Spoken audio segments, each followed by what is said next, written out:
So that was a little bit of Cocaine Blues, Reverend Gary Davis's arrangement, as that arrangement has been interpreted by Stefan Grossman. Now I called this lesson Fingerpicking Blues, and I did that for two reasons. The most obvious reason is that we're going to work up to playing that little excerpt from a blues song. The other reason is that that little segment that I just played contains two techniques that can really give a fingerpicking guitar player the blues if you're not familiar with them, and they crop up in a lot of songs. The first technique, and the most obvious one, is playing bass notes with your thumb.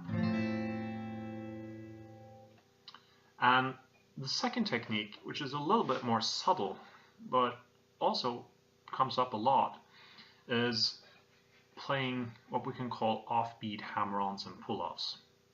What I mean by that is, if you're playing an alternating bass pattern, like this, it's quite easy to start a hammer-on or a pull-off on the same measure as your bass. Now, what's not quite as easy is playing the first note before the bass and then hammering on or pulling off at the same time as you're playing with your thumb.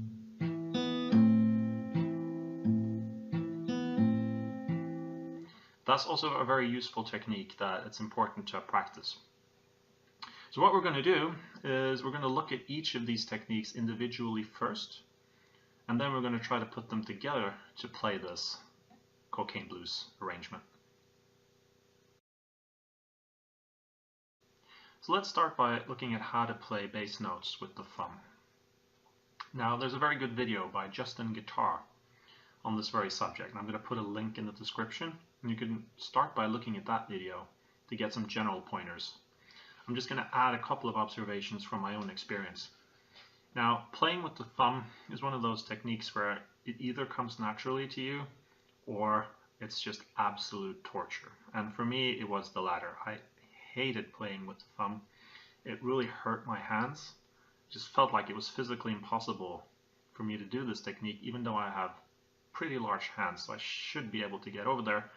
It took years to get this down. And what I learned from those years of pain are a couple of tips that might help you out if you're also struggling with this technique.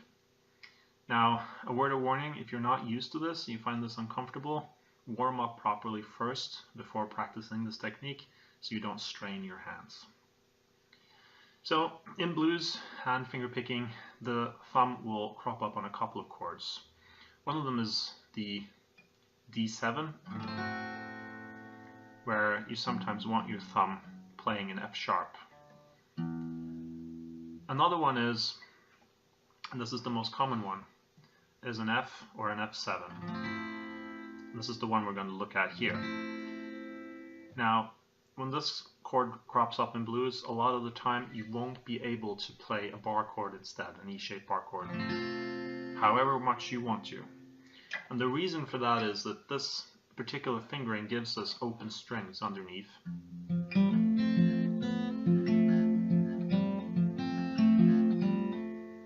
So it allows us to play hammer-ons and pull-offs to open strings. And a lot of blues songs are based around those types of picking patterns. We will have to use our thumb for this. This is the same basic chord shape as the E bar chord, it's just that we're fingering it slightly differently. If we wanted to finger the full chord, we could bar the first two strings on the first fret, put our second finger on the third fret, on the second fret of the third string. We could put our third finger on the third fret of the fourth string and our pinky down on the third fret on the fourth string, and then hook over with our thumb to get the bass. That's the full F bar chord. It's the same shape as this. But a lot of the time we're going to be playing a slightly abbreviated version, which is also easier on the fingers, and that's the F7, which is like this. And the F7, here we have an open high E. So this is ringing. I have my first finger on the first fret of the second string. I have my second finger on the second fret of the third string, my third finger on the third fret on the fourth string, and this third finger is also dampening this A string, so that's a dead string. It's not ringing out. And then my thumb catches the first fret of the sixth string.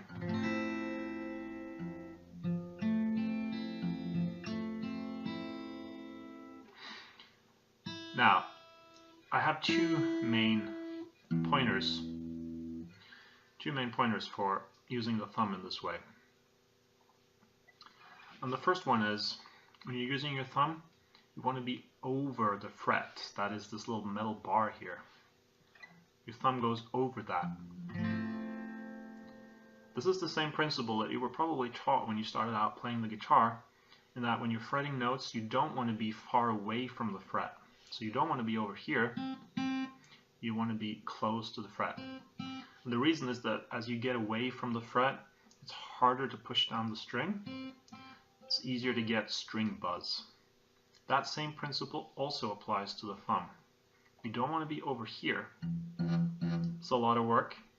You want to be here, over the fret. So that's the first principle that might help you.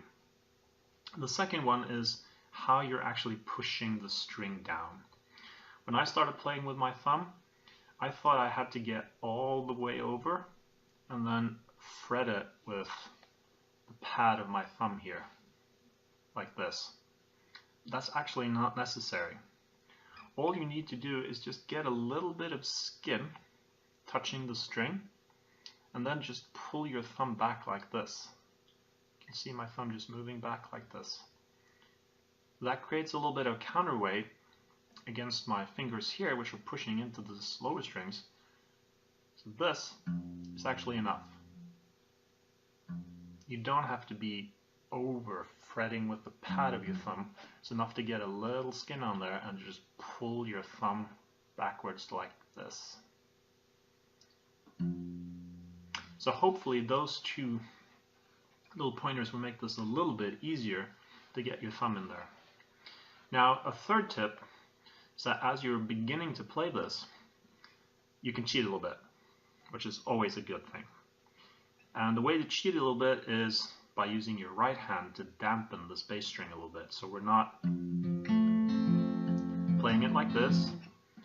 We're putting the pad of our right hand here against the string.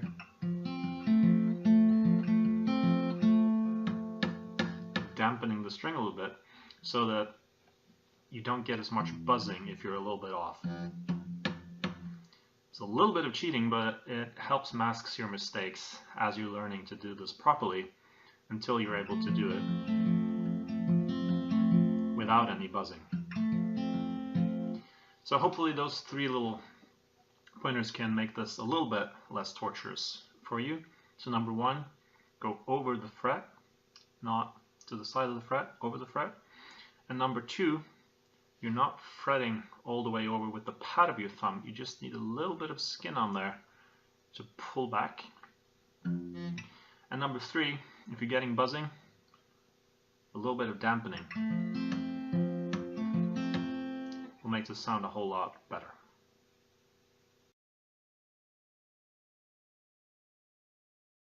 So let's continue by looking at offbeat hammer-ons and pull-offs.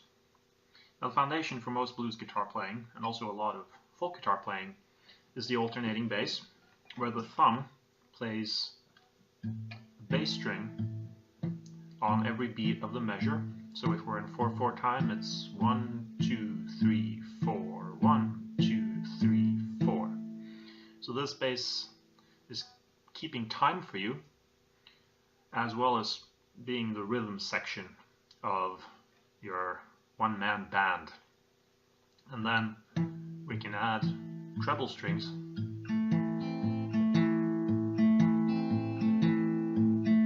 over top, like this. One little detail here, you might hear me on the 2 and the 4.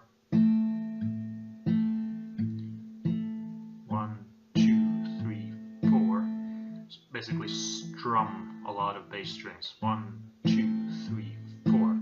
To add a little bit of texture if there's not a lot else going on. Now, hammer-ons and pull-offs. My experience has been that if you're beginning your hammer-on or pull-off as you're playing the thumb note, it's pretty easy. For instance,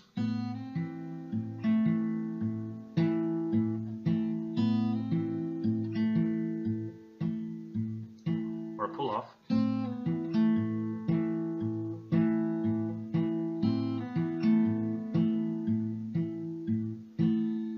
This is pretty par for the course. But what crops up a lot in a lot of songs is that instead of pulling off as we're playing the bass note, we're playing an open string and then we're hammering on as the bass note is played. So it's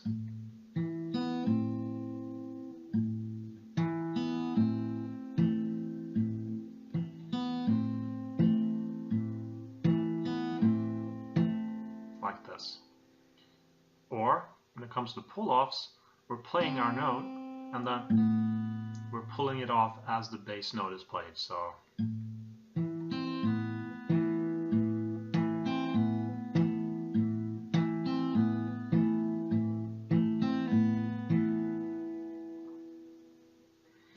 what I would suggest is just playing through a couple of these examples that I'm going to play now and starting out very, very slowly, getting your alternating bass going, like this. Working in some treble strings.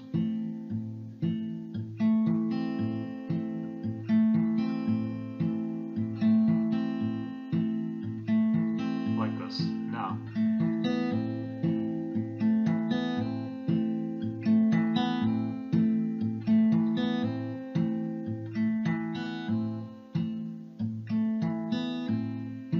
slowing it down to a crawl.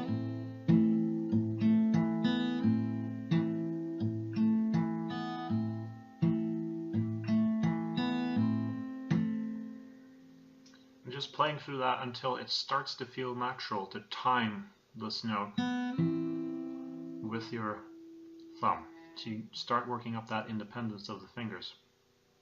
And then you can start doing it with a pull-off instead.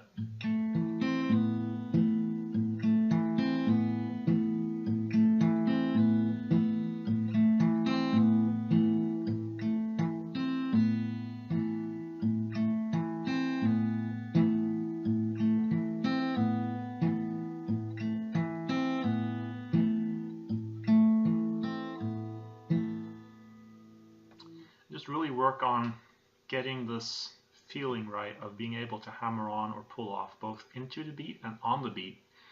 And when this starts to feel second nature on an easy chord like the A minor, then we can go over to combining it with this F7 chord and getting into Cocaine Blues and the intro to that song.